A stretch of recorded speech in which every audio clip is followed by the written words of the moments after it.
จะสบายดีเนาะข้าพเจ้าวงเดือนอินทนามตัวแทนจำหน่ายโฟโต้พาสจากแผงโรงไซน์เนาะสปปลาวข้าพเจ้ารู้จักเกี่ยวกับโฟโต้พาสจากบริษัทลามิต้าประมาณ2 ปีเนาะตามที่เคยศึกษาเนาะโฟโต้พาสก็มีจุดดีหลายอย่างโดยเฉพาะก็คือใส่หน้าข้าวเนาะข้าวมันจะได้หลายและกับโมมิเมนตี้ต้นข้าวกับแข็งแห้งและการใส่กับ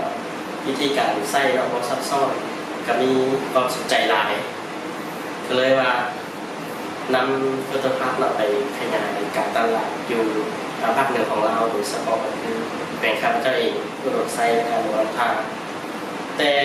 มีลูกค้ารายหนึ่งเนาะที่ว่าอยู่แข่งวางทางมันกับบูฮูมาก่อนเลยว่าการใส่โฟโต้พาสกับอย่างพาราเนาะมันสิมีเป็นดีอะไรเพื่อนก็ลองไปใส่แต่หลังจากที่ใส่มาประมาณ2 ครั้งเนาะสิอย่างพาราเพื่อนบอกว่าอย่างพารานี่เวลากรีดนี่แตกต่างครับก่อนที่เราใส่สารเพิ่มประสิทธิภาพเนาะ1มาก็คือหน้าอย่างนุ่มแล้วก็หน้าอย่างน้ำอย่างก็เป็นน้ำอย่างส้มโบมีน้ำเจือปนน้ำอย่างกับน้ำอีกตอนที่เราใส่โฟโต้พาสหน้าอย่างกับแข็งกับกรีดยากน้ำอย่างกับบางคนสมบูรณ์มีน้ำปนออกมาการน้ำหนักก็ได้ก็ถือว่าเป็นความประทับใจหลายในการนำใส่สารเพิ่มประสิทธิภาพโฟโต้พาสเนาะอันนี้ก็เป็นจุดหนึ่งที่ให้ขายจะประทับใจนี่นะที่ข้าพเจ้าในการขายโฟโต้พาสเนาะคืออย่างแรกจะเข้าในระบบออฟไลน์ก่อนออฟไลน์ก็คือเข้าหาลูกค้าลูกพื้นที่ตัวจริงกับชาวเกษตรเนาะที่ว่าเฮ็ดไร่เฮ็ดสวนเฮ็ดนาอันนี้ลงไปสัมผัสตัวจริงเลยแล้วกันถามปัญหากับลูกค้าว่าการปลูกพืชมันมีผลกระทบใดมีศัตรูพืชใดมีการให้ผลได้ดีบ่ได้ดีบ่แล้วนี่ก็คือปัญหาที่เราไปศึกษามาหลังจากที่ได้ปัญหามาก็เอาโฟโต้พาสเข้าไปให้ชาวเกษตรลองใส่เองหลังจากที่เขาใส่เองก็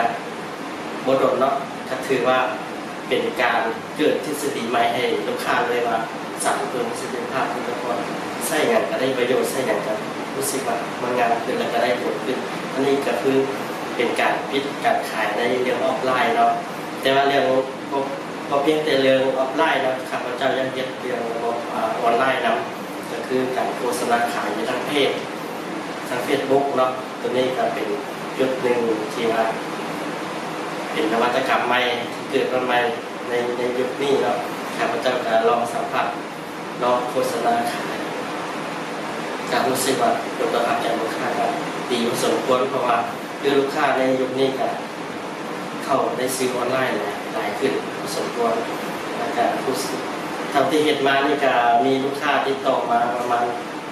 เกือบ10 ละปิดการขายปิดโฟโต้พาสรายการเกือบ10 คนละถือว่าประสบความสำเร็จในระดับหนึ่งขอบใจ